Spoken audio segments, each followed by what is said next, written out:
Assalamu alaikum, I am Dr. Ramla Mohal. I am a consultant dermatologist and an aesthetic physician. आज हम बात करेंगे laser hair removal पे. So basically what is laser? Laser stands for light amplification stimulated emission of radiation. Lasers होती क्या है? Lasers की specific कुछ कैरेक्टरिस्टिक्स होते हैं कि अपनी एक पर्टिकुलर वेवलेंथ होती है. लेज़र्स जब आप हेयर रिमूवल के लिए करते हैं तो वो हेयर के बल्ब को टारगेट करता है. बेसिकली हेयर फॉलिकल, उसमें बल्ब और बल्ब के अंदर स्पेसिफिक स्टेम सेल्स होते हैं. So with the help of lasers we try to destroy those stem cells. Repeated laser session से स्टेम सेल्स रिपीटेडली डिस्ट्रॉय होते हैं और ओवर द टाइम वो स्टेम सेल्स जिनका काम होता है नए हेयर सेल्स को बनाना, वो डिस्ट्रॉय हो जाते हैं और वो डोमेंसी में चले जाते हैं. डोमेंसी का मतलब ये है कि majority of the stem cells will be destroyed. जो रिमेनिंग है वो डोमेंट हो जाएंगे, मतलब इनएक्टिव हो जाएंगे. कई सालों के बाद वो ट्रिगर हो जाए वापस और कुछ बाल वो प्रोड्यूस करना शुरू कर दें, तब मेंटेनेंस लेज़र हेयर सेशंस लेने पड़ते हैं. बेसिकली लेज़र्स मल्टीपल तरह की होती है और स्किन टाइप के हिसाब से होती है. Also it depends on the thickness of the hair. Normally हम उसको दो कैटेगरीज में डिवाइड कर देते हैं. Skin type 1, 2, 3. Fitzpatrick skin type 1, 2, 3 के लिए हम प्रेफर करते हैं diode laser and alexandrite laser. Skin type 4, 5 and 6 जो कि थोड़े डार्कर शेड्स पे होते हैं, उनके लिए ND YAG is preferred choice. किसी की बॉडी में अगर कोई डार्कर एरियाज हैं, जैसे कि प्राइवेट जो आर्मपिट्स हैं वो डार्कर है रिलेटिवली, तो उसमें भी ND YAG is preferred choice. ये जो स्पेक्ट्रम है इन लेज़र्स का, ये टेस्टेड है और ये स्किन के लिए एक्सट्रीमली सेफ है, नॉन कैंसरस है और इससे कैंसर का रिस्क बिल्कुल नहीं होता. ये मिथ है लेज़र से कैंसर हो जाता है, ऐसा नहीं है. ये जिस स्पेक्ट्रम में लाई करता है वो सेफ है फॉर द स्किन.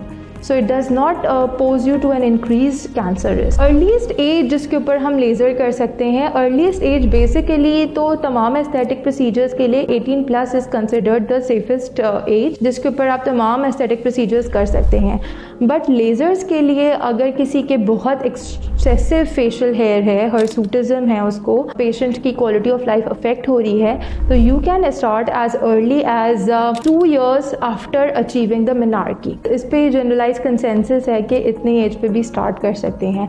इससे पहले भी अगर आपको लगता है कि बहुत ज़रूरी है तो proper supervision of dermatologist and endocrinologist as a part of treatment lasers can be done, but that is again under supervision of consultant. इसके अलावा इसमें कितने नंबर ऑफ सेशंस की ज़रूरत होती है ये डिपेंड करता है. It varies from person to person. Basically जो हेयर ग्रोथ होती है वो वेरिएबल फैक्टर्स पर डिपेंडेंट होती है, आपकी एथनिसिटी के ऊपर, आपकी हार्मोनल इशूज़ पे, आपके अंडरलाइंग कंडीशंस पे, आपके टॉपिकल एजेंट्स पे, मल्टीपल वजह से फेस पे हेयर ग्रो कर जाता है. तो एक तो उसका कॉज ढूंढना ज़रूरी है, उसको ट्रीट करना ज़रूरी है और फिर लेज़र हेयर रिमूवल के सेशंस फिर उसी के हिसाब से डिपेंडेंट होते हैं. आइडियली जो गैप होना चाहिए between 2 sessions, it is around 4 to 6 weeks और sessions minimum 3 sessions to maximum 8 sessions. Mostly 8 sessions पे काफ़ी हद तक 60-70% रिडक्शन आ जाती है. स्टिल अगर कुछ केसेस में जैसे कि PCO वाले पेशेंट्स हैं, उनके अंदर ज़्यादा नंबर ऑफ सेशंस नीडेड होते हैं. So we have to go beyond 8 as well in patients. इसके अलावा इसके साइड इफ़ेक्ट्स, देखिए साइड इफ़ेक्ट्स जो हैं ऑपरेटर डिपेंडेंट ज़्यादा होते हैं इसमें. वैसे इसके साइड इफ़ेक्ट्स नेग्लिजिबल है. माइल्ड इरिथमा होता है और वो होना भी चाहिए. दैट शोज़ के इफेक्टिव लेज़र था, क्योंकि since we are heating the hair follicle to 65 to 70 degrees तक हम लेके जाते हैं टेम्परेचर को with the help of the laser, तो वो जाके हेयर फॉलिकल डिस्ट्रॉय होता है. उसकी वजह से पेरी फॉलिकुलर इरिथमा बनता है, थोड़ी बहुत एडिमा भी होता है. उसको हम कूलिंग एजेंट्स के ज़रिए उसको कॉम्बैट करते हैं. लेकिन अगर ये आपको लगता है कि आपका पेनलेस प्रोसीजर था, इरिथमा नहीं आया, तो यू नीड टू थिंक कि आपका लेज़र इफेक्टिव भी हो रहा है या नहीं. It can't be completely painless but बेरेबल होता है. जितना मोटा बाल होगा उतनी ज़्यादा वो एनर्जी अब्जॉर्ब करेगा, उतना ज़्यादा पेन होता है. बट आप देखेंगे कि विद सब्सिक्वेंट लेज़र सेशंस बालों की क्वांटिटी भी कम हो रही है, बाल स्पार्स होना शुरू हो जाते हैं, बालों की थिकनेस कम होना शुरू हो जाती है और बालों की स्पीड ऑफ ग्रोथ भी बहुत स्लो डाउन हो जाती है। लेट्स सपोज इनिशियली बाल 2 हफ्ते या 3 हफ्ते पे ग्रो कर रहा था, विद टाइम आप देखेंगे कि वो 2-2, 3-3 महीने तक उसकी ग्रोथ नहीं आती। तो लेज़र सेशंस में आपने नंबर ऑफ सेशंस और ड्यूरेशन ऑफ सेशंस डिपेंड करते हैं आपकी हेयर ग्रोथ के ऊपर। अगर बाल आपका 3 हफ्ते पे आ रहा है, आप 3 हफ्ते पे आके लेज़र सेशन लें। अगर आपका बाल 3 महीने पे आ रहा है तो आप 3 महीने पे आके सेशंस लें। लेज़र से पहले हमें लेज़र से हेयर को रिमूव करना होता है, उसके बाद then we perform the laser. Laser के साथ कूलिंग एजेंट्स यूज़ होते हैं, उसके बाद सनस्क्रीन का प्रॉपर यूज़ होता है।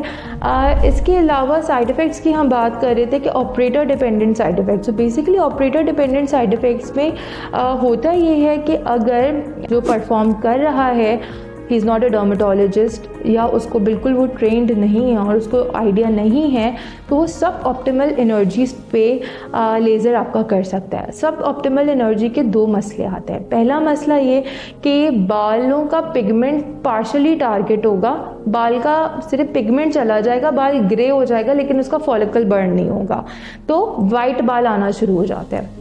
ठीक है। दूसरा साइड इफेक्ट इसका ये होता है कि पैराडॉक्सिकल हाइपरट्राइकोसिस हो जाती है। लेज़र कराया था बाल कम करने के लिए, but you ended up having more hair जो कि इनिशियली नहीं थे। ये भी सब ऑप्टिमल एनर्जीज़ पे, मतलब लो एनर्जीज़ पे अगर कर दिया गया लेज़र तो ये साइड इफ़ेक्ट हो जाता है।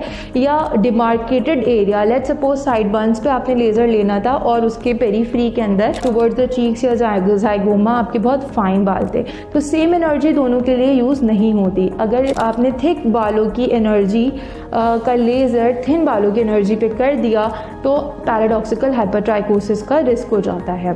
बेस्ट कॉम्बिनेशन ये होता है कि जितना लाइटर स्किन टोन हो और जितना काला मोटा बाल हो वो उतना जल्दी जाता है, वो उतना रिस्पॉन्सिव टू लेज़र्स होता है। जब बाल पतला होता है उसमें लेज़र सेशंस रिलेटिवली ज़्यादा लगते हैं, बाल मोटा होता है तो उसमें लेज़र सेशंस रिलेटिवली कम लगते हैं और बेटर रिस्पॉन्स आता है। तो बेसिकली जो राइट टर्मिनोलॉजी है वो लेज़र हेयर रिडक्शन है, नॉट लेज़र हेयर रिमूवल, क्योंकि इससे बाल 100% नहीं चला जाता लेकिन बहुत हद तक कमी आ जाती है। इसके अलावा बहुत से लोग ट्रेडिशनल मेथड से बालों को रिमूव कर रहे होते हैं, जैसे कि वैक्सिंग है, थ्रेडिंग है, प्लकिंग है, ब्लीचिंग है, तो ये मेथड्स भी हैं। लेकिन लेट्स सपोज एक एरिया है उसके ऊपर आप बाल बार बार निकाल रहे हैं, आप वैक्सिंग कर रहे हैं, आप थ्रेडिंग कर रहे हैं, आप बाल को जड़ से खींच के निकाल रहे हैं, तो बार बार निकालने के बाद क्या होगा कि वहाँ सेल्स रीपॉपुलेट होते होते वहाँ पर बाल मोटा आने लगेगा, जल्दी आने लगेगा और वो परमानेंट सोल्यूशन भी नहीं है। ठीक है, स्किन भी डैमेज होगी, वहाँ पर हाइपर पिगमेंटेशन का रिस्क होगा, किसी को अगर फेस पे एक्नी है तो वो एक्नी पर्जिंग का रिस्क होगा,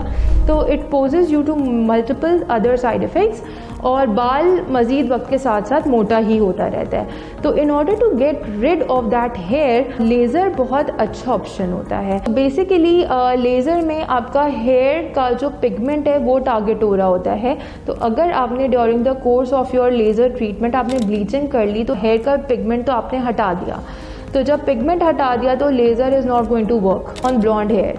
तो लेज़र के लिए इफ़ेक्टिव होने के लिए काला बाल होना लाजिम है। इसके अलावा आप during the course of your laser treatment and even after you are done with the laser sessions आपने वैक्सिंग, थ्रेडिंग, प्लकिंग, ब्लीचिंग नहीं करनी है, आपने बस लेज़र पे ही मेंटेनेंस रखनी है, तो ही वो लॉन्गर ड्यूरेशन के लिए आपका हेयर ग्रोथ रिड्यूस्ड रहती है।